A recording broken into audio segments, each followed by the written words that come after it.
Bismillah, Assalamualaikum warahmatullahi wabarakatuh. Alhamdulillah, selalu saja lisan kita bersyukur dan berterima kasih kepada Allah Subhanahu wa taala.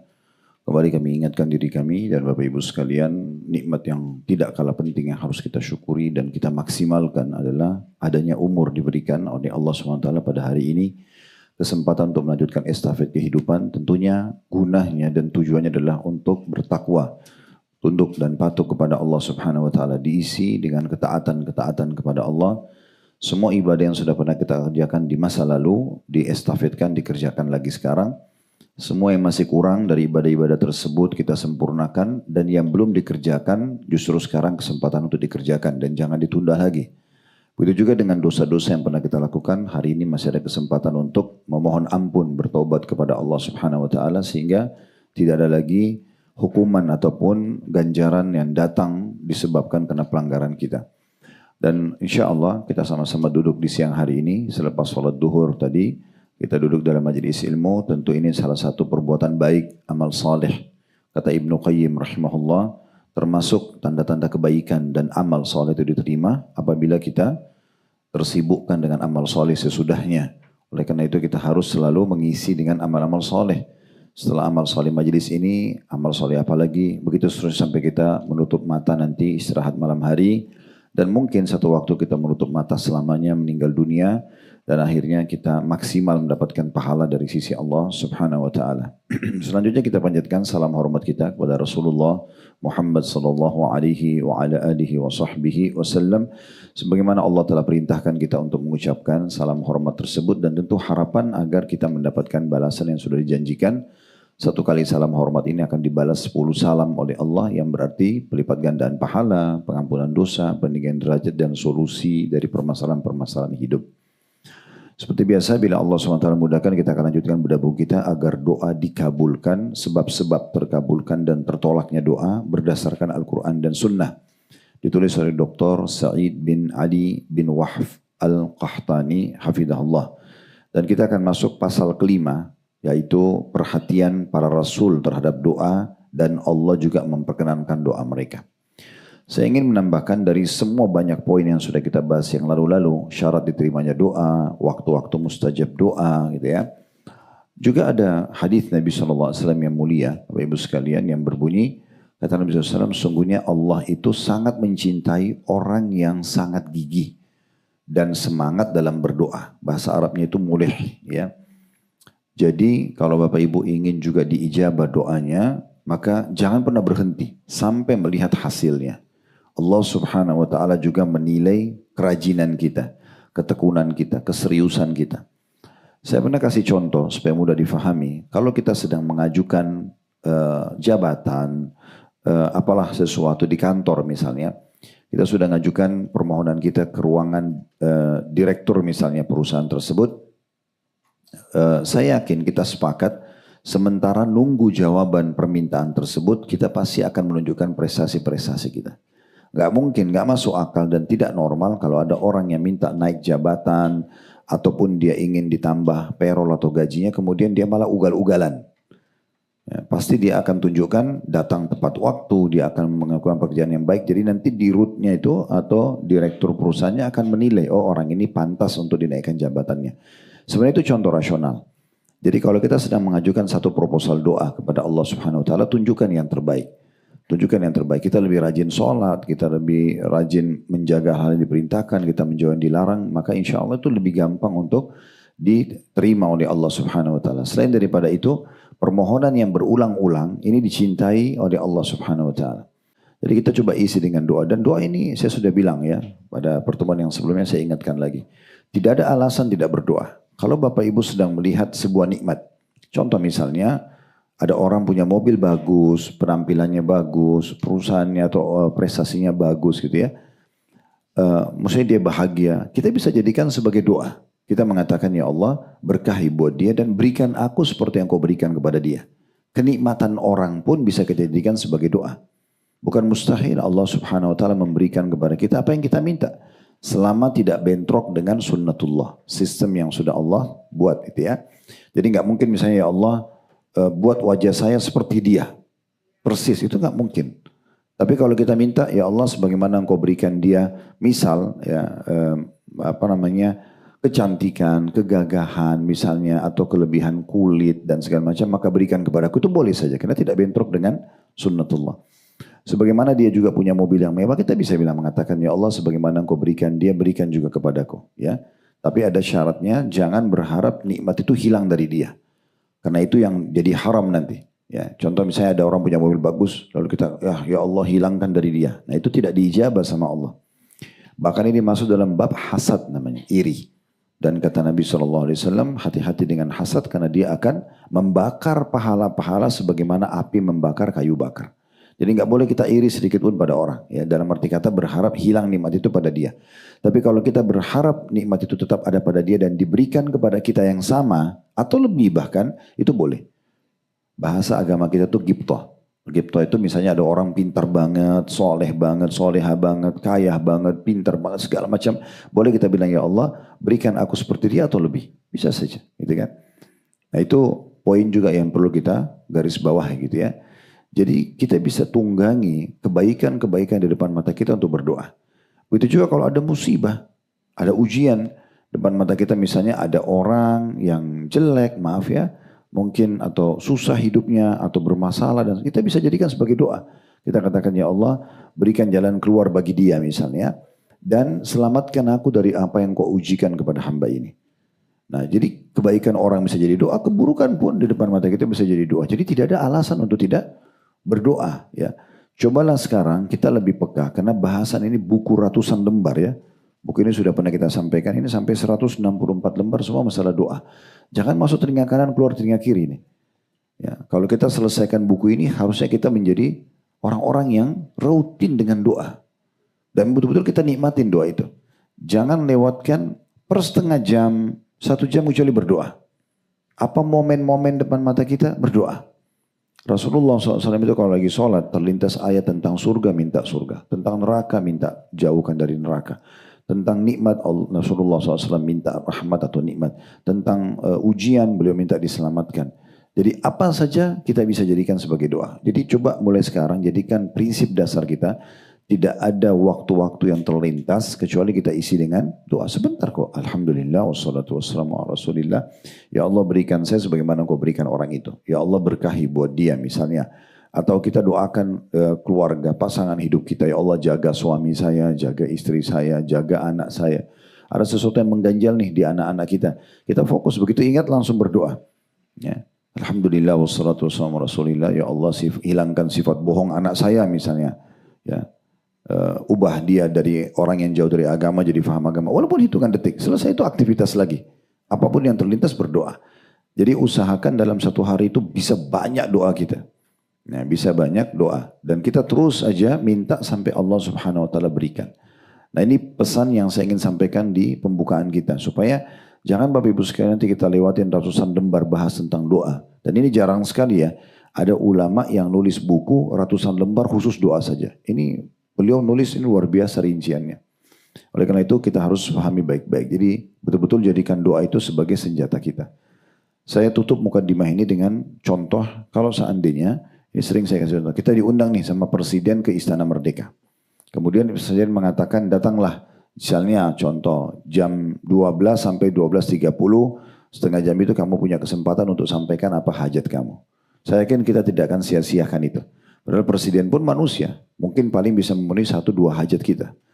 Nah bagaimana dengan Allah Subhanahu Wa Taala sehari memberikan kita kesempatan 5 kali menghadap. Antara azan dan iqamah mustajab. Diterima ini. Silakan sampaikan apa saja.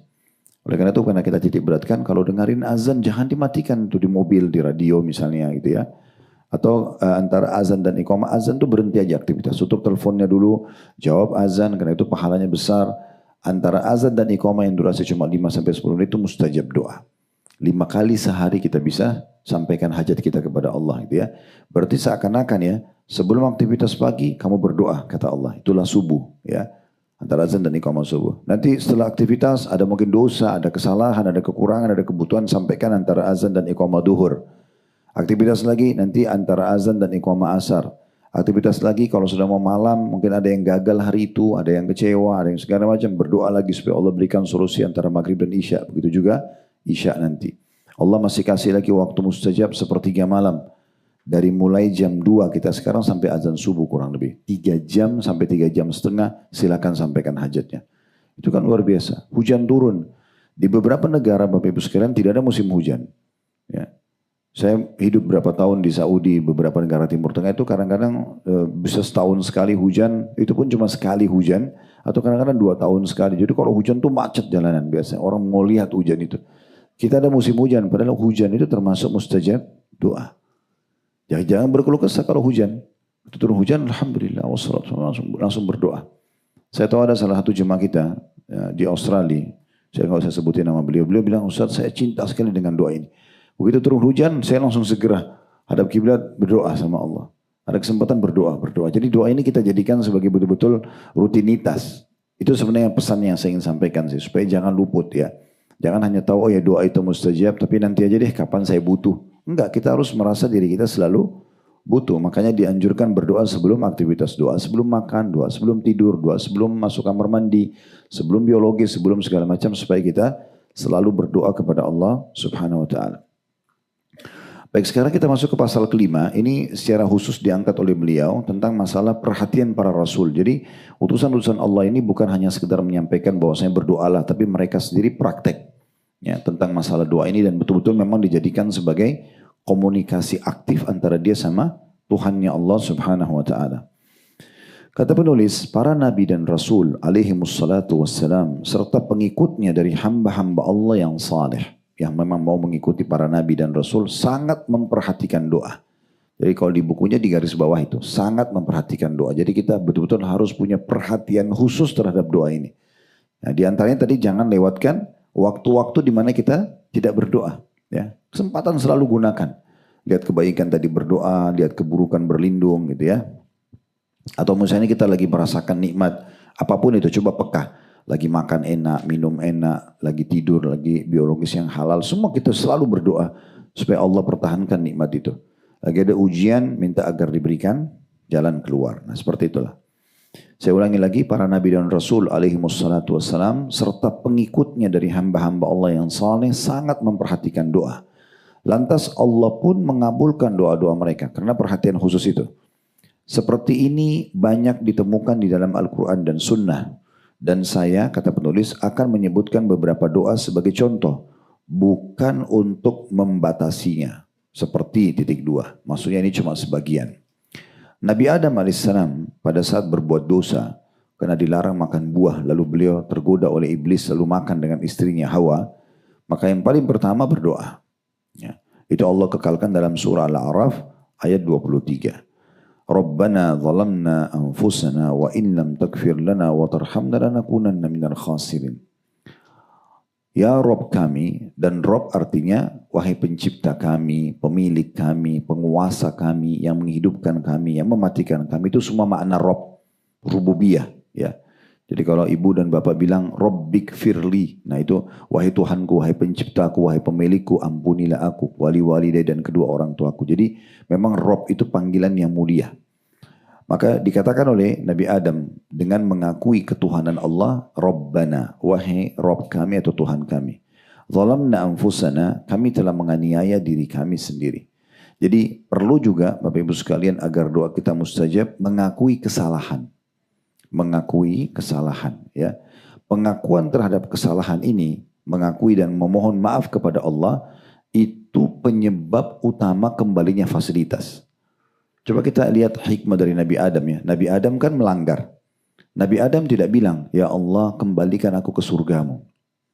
Tapi Nabi Adam mengakui dulu kesalahannya. Baru kemudian secara otomatis fasilitas kembali. Makanya setelah beliau membaca doa ini, wahai Rob kami, wahai pencipta kami, penguasa kami ya. Kami telah menganiaya diri kami. Dalam sebuah riwayat hadis, setelah beliau berdoa dan mengulang-ulangi permohonan maaf ini, maka beliau mengatakan, ya Allah, waktu Jibril datang, kemudian beliau bertanya, ya Allah, tolong sampaikan pada Allah, apakah Allah ya akan mengembalikanku ke surga setelah aku taubat ini? Maka kata Allah SWT menjawab melalui Jibril, iya. Ya, jadi sama dengan kalau kita berbuat salah dengan seseorang, kan kita minta maaf dulu. Baru nanti hubungan jadi membaik. Dan gitu. Nah, permohonan maaf itulah. Dan di sini masuk dalam doa. Karena menyeru Allah Subhanahu wa taala. Jadi permohonan ampun pun bagian dari doa, gitu ya. Itu maksudnya ya Rob kami telah menganiaya diri kami. Kemudian dan jika engkau tidak mengampuni kami, ini juga berarti menandakan menempatkan Allah pada posisi sebagai satu-satunya pemberi ijabah. Ini juga tauhid ya. Dan jika engkau tidak mengampuni kami dan memberi rahmat kepada kami, niscaya pastilah kami termasuk orang-orang rugi. Maknanya apa? Nggak ada yang bisa maafkan kami kecuali engkau. Nah, ini berarti komunikasi yang sangat baik dengan Allah Subhanahu wa taala dengan mengesahkan Allah, ya. Jadi ayat-ayat seperti ini Bapak Ibu sekalian jangan cuma lewat begitu saja, tapi kita coba renungin dan ada pesan ilahi di setiap potongan ayatnya gitu ya. Jadi ini penting sekali. Kemudian Allah juga mengampuni keduanya, maksudnya Adam dan istrinya alaihi wassalatu wassalam, ayah dan ibu kita semuanya. Dalam firman Allah surah Al-Baqarah ayat 37, "Fatalaqqa Adamu min rabbih kalimatin fataba alaihi innahu wat-tawwabur rahim." Kemudian Adam menerima beberapa kalimat dari Rabbnya, maka Allah menerima taubatnya. Sesungguhnya Allah Maha Penerima taubat lagi Maha Penyayang. Nah, di sini ada kolerasi antara Al-Baqarah 37 dengan Al-A'raf 23. Maksudnya karena Nabi Adam memohon maaf kepada Allah, maka Allah pun akhirnya menerima taubatnya, ya. Dan dengan diterimanya taubat kembalilah fasilitasnya, ya. Kemudian Allah muliakan dengan memilihnya. Maksudnya setelah orang minta maaf dan memohon kepada Allah Bapak Ibu sekalian, Allah itu tidak pernah memberikan, kita minta satu Allah kasih satu. Pastikan dalam doa-doa kita itu kalau kita minta satu Allah kasih plus-plusnya banyak. Ya, banyak gitu. Oleh karena itu sudah pernah kita sampaikan kalau masih ingat, usahakan minta sesuatu walaupun fokus ke permintaan tapi dia global. Contoh misalnya, ya Allah mudahkanlah jodoh untukku. Umum, yang baik menurutmu. Tidak usah kita sebutkan sifatnya. Ya.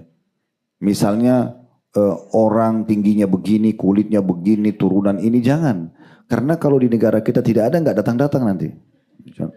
Tapi minta yang terbaik menurut Allah gitu kan. Ya Allah berikanlah saya anak. Memang kita kerucut ke anak, tapi anak yang baik menurutmu. Udah mau dikasih laki-laki, perempuan, biarkan Allah yang pilihkan. Ini pernah saya ceritakan bagaimana pengalaman Profesor Dr. Ziyad Abadi Hafidahullah. Beliau cerita itu. Kita beli akbar tutup di Makassar, dia bilang, saya mau berbagi dalam masalah doa. Saya ini termasuk punya pengalaman. Dulu saya pengen sekali hanya punya anak laki-laki. Maka saya bilang sama Allah dalam doa saya, Allah jangan berikan saya anak kecuali laki-laki. Berarti belum menikah. Waktu sudah nikah pun dia berdoa begitu. Akhirnya 3 atau 4 kali istrinya mengandung itu gugur terus. Karena di dalamnya janin perempuan. Kedua dia sendiri. Akhirnya beliau minta nasihat dari gurunya Syekh Albani, apa saran anda? Maka kata Syekh Albani, berdoalah kepada Allah dikasih keturunan yang baik.